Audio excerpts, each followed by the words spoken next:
14 फरवरी 2019 के दिन जम्मू कश्मीर के पुलवामा में एक आतंकी हमला होता है जिसमें 40 भारतीय जवानों की जान चली गई। पूरा देश इन बहादुर जवानों को खोने का गम मना रहा था। इसी बीच कुछ लोगों ने देश भर में रह रहे कश्मीरियों को टारगेट करना शुरू कर दिया।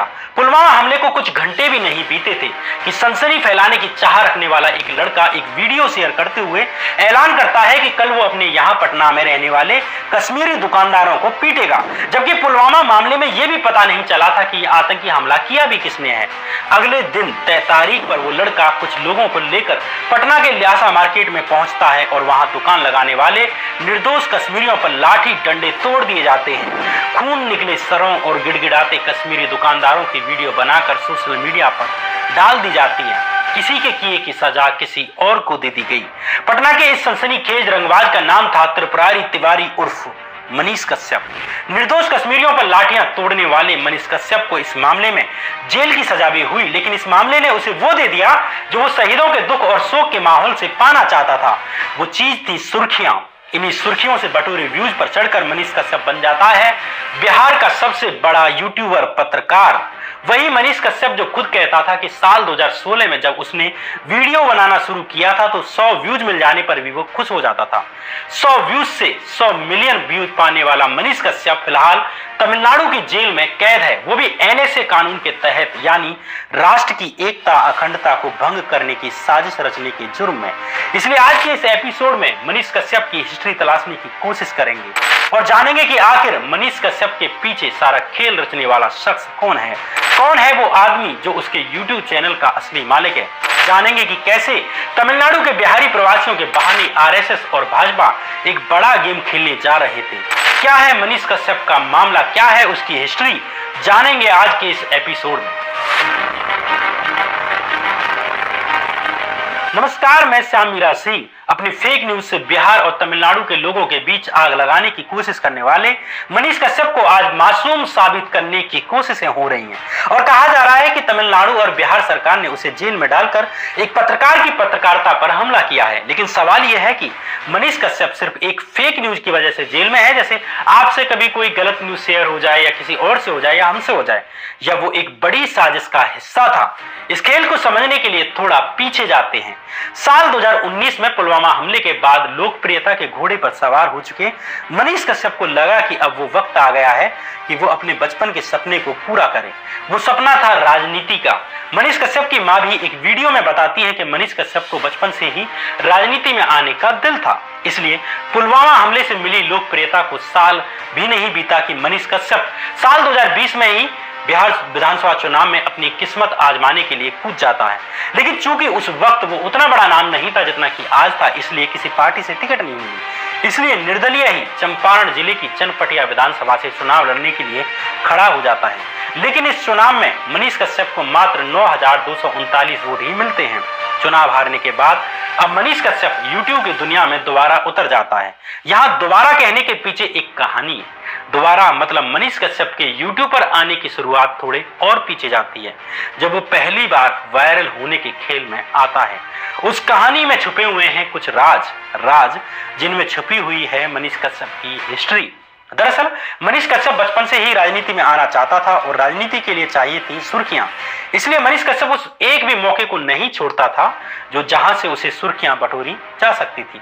यही कारण है कि जब पूरा देश पुलवामा हमले से सौगड़ था और किसी को नहीं पता था कि यह हमला किसने किया है, क्यों किया है और किसने करवाया है। हालांकि बाद में एनआईए ने अपनी जांच में इस हमले के लिए पाकिस्तान के आतंकी संगठन जैश ए मोहम्मद को जिम्मेदार माना। इस जांच में भी एनआईए को महीनों लगे, लेकिन बिहार के पटना में बैठे मनीष कश्यप ने पुलवामा हमले को 10 घंटे भी नहीं बीते कि उससे पहले ही मान लिया कि दोषी कौन है और ऐलान कर दिया कि वो पटना में रहने वाले कश्मीरी दुकानदारों को पीटेगा। जब पूरे देश को अपने बहादुर जवानों की शहादत को याद करना था और उनके परिवारों की चिंता करनी थी, उस बेहद नाजुक वक्त में मनीष कश्यप की चाह थी कि वो आकर्षण का केंद्र बने, लोग उसे देखें, उसे सुर्खियां मिले। इसलिए उसने सनसनी फैलाने के लिए अगले ही दिन पटना में दुकान लगाने वाले कश्मीरी दुकानदारों को लाठियों और डंडों से पीटना शुरू कर दिया।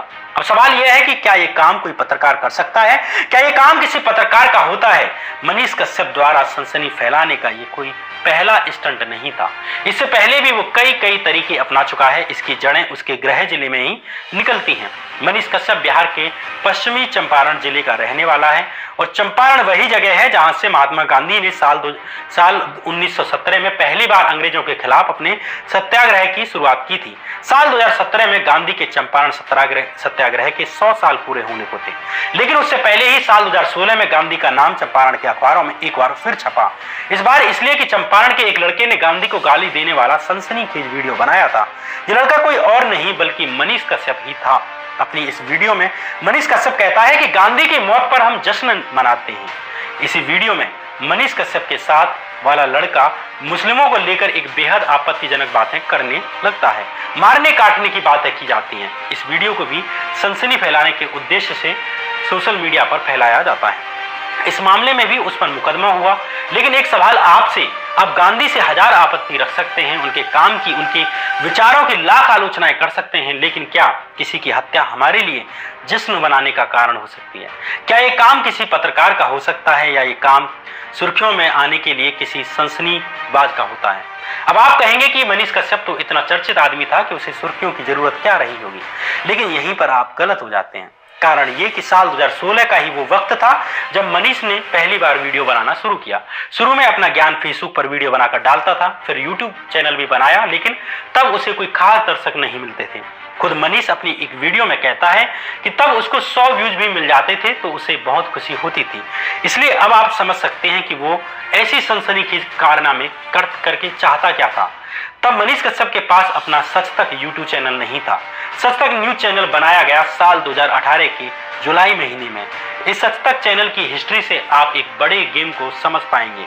बीबीसी पर पत्रकार नीरज प्रियदर्शी ने एक बेहतरीन खोजी रिपोर्ट करते हुए इस गेम को खोलने की कोशिश की है। पत्रकार नीरज प्रियदर्शी के मुताबिक मनीष कश्यप को सन ऑफ बिहार बनाने में और उसे करोड़ों की संख्या में फॉलोअर्स दिलाने में एक अरबपति और संघ के बड़े नेता का हाथ है। प्रियदर्शी के मुताबिक जिस मनीष कश्यप को लोग सच तक न्यूज के माध्यम से जानते हैं वो उसका चेहरा भर है। सच तक के असली मालिक हैं मणि द्विवेदी और इसके भी पीछे असली मालिक हैं अरबों की संपत्ति रखने वाले राकेश पांडे। राकेश पांडे लंदन में रहते हैं और ब्रेवो फार्मा नाम की कंपनी चलाते हैं। उनका आरएसएस और भाजपा सरकार के बड़े नेताओं के साथ उठना बैठना है। राकेश पांडे आरएसएस के लिए भी काम करते हैं। मनीष कश्यप, मणि पांडे और राकेश के बीच की ही कड़ी है आरएसएस से ही जुड़े हुए नीलोत्पल मृणाल जो मुंबई में रहते हैं। सुशांत सिंह राजपूत के जस्टिस मांगने वाले ऑनलाइन आंदोलन के पीछे भी यही नीलोत्पल मृणाल है। नीरज प्रियदर्शी की जानकारी के मुताबिक राकेश पांडे की कंपनी का भारत में कारोबार नीलोत्पल भी देखते हैं। मनीष पांडे बिहार से भागकर पहले नीलोत्पल मृणाल के पास ही मुंबई गया था। नीरज प्रियदर्शी आगे बताते हैं कि राकेश पांडे पूर्व केंद्रीय मंत्री और बीजेपी के वरिष्ठ नेता राधा मोहन सिंह का रिश्तेदार है। मतलब मोटा माटी मनीष कश्यप और सच तक के पीछे भाजपा और आरएसएस से जुड़े लोगों का पैसा है। अब लौटते हैं साल 2022 के अगस्त महीने पर। अब तक बिहार में नीतीश के साथ भाजपा की सरकार थी, लेकिन अगस्त 2022 में नीतीश कुमार लालू प्रसाद यादव और तेजस्वी यादव की पार्टी आरजेडी के साथ चले गए और सरकार बना ली। इस तरह भाजपा बिहार की सत्ता से बाहर हो जाती है। चूंकि 2024 में लोकसभा चुनाव होने जा रहे हैं, इसलिए बिहार में वापस लौटना भाजपा के लिए बेहद जरूरी है। इसलिए भाजपा की मशीनरी इस काम में लगी हुई है कि कैसे भी जनता में तेजस्वी यादव और नीतीश की सरकार के प्रति विश्वास में कमी लाई जाए। उधर तमिलनाडु में भी चुनाव होने जा रहे हैं और भाजपा वहां एकदम कमजोर है। इधर बिहार में भाजपा सत्ता से बाहर हो चुकी है। तमिलनाडु के सीएम स्टालिन और इधर नीतीश और तेजस्वी यादव भी नजदीकियां बढ़ा रहे थे ताकि लोकसभा चुनाव में भाजपा के खिलाफ एक मजबूत विपक्ष बनाकर लड़ा जा सके। अगर विपक्ष एक साथ आ जाए तो भाजपा के लिए मुश्किलें हो जानी थी। इस बीच मनीष कश्यप ने एक सनसनीखेज खबर चलाई कि तमिलनाडु में बिहारी प्रवासी मजदूरों के साथ मारपीट की जा रही है। ये मामला तेजी से सोशल मीडिया पर वायरल होने लगा। भाजपा के नेता और भाजपा की पूरी आईटी सेल अब ये साबित करने लग गई कि बिहारी मजदूरों को हिंदी बोलने के कारण तमिलनाडु में पीटा जा रहा है और बिहार सरकार कुछ भी नहीं कर रही। ये मामला ऐसा था कि बिहार और हिंदी बोलने वाले बाकी राज्यों को सच में ऐसा लगे कि हाँ ऐसा हुआ होगा। ऐसा इसलिए कि जिस तरह बिहार में बिहारी अस्मिता चलती है, वैसे ही तमिलनाडु में भी तमिल अस्मिता एक संवेदनशील मामला है। उन्हें लगता है कि हिंदी थोपकर उनकी भाषा को खत्म किया जा रहा है, इसलिए वहां अक्सर हिंदी का विरोध होता रहा है और इसी परसेप्शन का फायदा उठाने की कोशिश की भाजपा की दुष्प्रचार मशीनरी ने। मनीष कश्यप ने और मनीष कश्यप के पीछे खड़ी ताकतों ने। मनीष कश्यप द्वारा जब ये मुद्दा उठाया गया कि और यह बनाया गया कि तमिलनाडु में हिंदी बोलने वाले बिहारी प्रवासियों को मारा पीटा जा रहा है, तो भाजपा नेताओं से लेकर टीवी मीडिया तक सब एक साथ हो गए, एक सुर में कहने लगे कि इधर तमिलनाडु में प्रवासी बिहारी मजदूरों को पीटा जा रहा है और इधर बिहार सरकार तमिलनाडु के सीएम से रिश्ते निभा रही है। इस बीच बहुत सी फेक वीडियो और न्यूज वायरल की गई कि बिहार के मजदूर तमिलनाडु में पीटे जा रहे हैं, उनकी हत्याएं की जा रही हैं, वे वापस बिहार आ रहे हैं। एक बार को लगा कि इसका बिहार सरकार पर भी भारी असर पड़ सकता है, लेकिन जल्द ही ये वीडियो और खबरें फेक निकलने लगी। साथ ही मनीष कश्यप की वीडियो की भी पोल खुल गई। ये वीडियो असल में हुई ही नहीं थी, इसे बिहार में बैठकर ही स्क्रिप्टेड तरीके से शूट किया गया था, यानी घर पर बैठकर ही फेक वीडियो बनाई गई और आरोप लगा कि मनीष कश्यप ने पटना के बंगाली टोला के लोगों से एक्टिंग करवाई है और उन्हें तमिलनाडु में पीड़ित बिहारी मजदूर दिखाया है। इसके अलावा छोटे मोटे यूट्यूब चैनल वालों को बिहारी माइग्रेंट का रोल करवाकर खबर को मजबूती के साथ स्टैब्लिश कर दिया। लेकिन अब चूंकि पोल खुल गई, इसलिए गिरफ्तारी के डर से मनीष कश्यप अंडरग्राउंड हो जाता है और फिर नाटकीय तरीके से एक दिन पुलिस थाने में सरेंडर करने पहुंच जाता है। लेकिन उससे पहले भावुकता का खेल भी खेला, अपनी मां के साथ वीडियो बनाया, अपनी बेगुनाही के तर्क दिए, भगवा कपड़े में फोटो डाली, लोगों से साथ देने का आह्वान किया, तेजस्वी यादव को धमकियां दी, आदि इत्यादि। लेकिन ये सब ज्यादा काम नहीं आया। बिहार में मनीष की गिरफ्तारी हुई, पूछताछ हुई और इस बीच मनीष कश्यप के द्वारा कुछ पैसों के गड़बड़झाले की भी बात सामने आई। आरोप है कि मनीष ने साल 2021 और 22 में अपनी कंपनी को 6 लाख रुपए के घाटे में दिखाया, जबकि उसने अपने पार्टनर के साथ मिलकर कंपनी के खाते में 42 लाख रुपए निकाले। खातों की जांच में एक और दिलचस्प बात सामने आई। बिहार पुलिस की आर्थिक अपराध शाखा के मुताबिक मनीष कश्यप अपने स्टाफ को 8 से 12 हजार रुपए की सैलरी देता है, लेकिन उनके स्टाफ के खातों में 10-12 लाख का ट्रांजैक्शन देखा गया। मतलब कहीं से ब्लैक मनी लिया जा रहा है, ऐसा बिहार पुलिस के द्वारा शक किया गया और ये मनी लॉन्ड्रिंग के तहत एक अपराध में आता है। सवाल यह है कि ब्लैक मनी अगर लिया जा रहा था तो वो कहां से लिया जा रहा था। इस कहानी से एक लाजिम सा सवाल ये भी उठ रहा है कि बिहारी प्रवासियों को लेकर scripted fake news Manish Kashyap ने अकेले चलाई या इसके पीछे कोई और भी था। भाजपा और टीवी मीडिया अचानक से इस मुद्दे को उठाने क्यों लग गए थे। एक सवाल यह भी उठ रहा है कि क्या मनीष कश्यप ने इतनी बड़ी साजिश अकेले ही रची या इसमें उनके चैनल के मालिक और भाजपा के करीबी राकेश पांडे का भी हाथ था। आप जरा सोचकर देखिए कि मनीष कश्यप ने तमिलनाडु को लेकर ये फेक न्यूज क्यों फैलाई होगी। क्या ऐसे ही अचानक एक दिन माउंटेन ड्यू पीकर उसके मन में आ गया होगा कि आज कुछ तूफानी करते हैं। शायद इतना आसान तो नहीं रहा होगा। उसने पूरी तैयारी की होगी, प्लॉट बनाया होगा, स्क्रिप्ट रची होगी, एक्टिंग के लिए लोग हायर किए होंगे, पैसे दिए होंगे, सब विधि विधान से हुआ होगा। अब ये तो नहीं हो सकता कि उसने अपने वीडियो वायरल करवाने के लिए ऐसा किया होगा, क्योंकि वो तो पहले से ही लोकप्रिय था। तो क्या फिर उसका कोई राजनीतिक कारण रहा होगा? क्या किसी ने उसे मोहरा बनाकर यह काम करवाया होगा? आखिर इनका इसमें फायदा क्या था? वे इस मुद्दे को किसके कहने पर उठा रहे थे? इस पर बीबीसी से जुड़े पत्रकार नीरज प्रियदर्शी कहते हैं कि बिहार में बीजेपी सरकार से बाहर हो चुकी है और आरजेडी के नीतीश के साथ आने से बीजेपी के लिए चुनौतियां बढ़ गई हैं।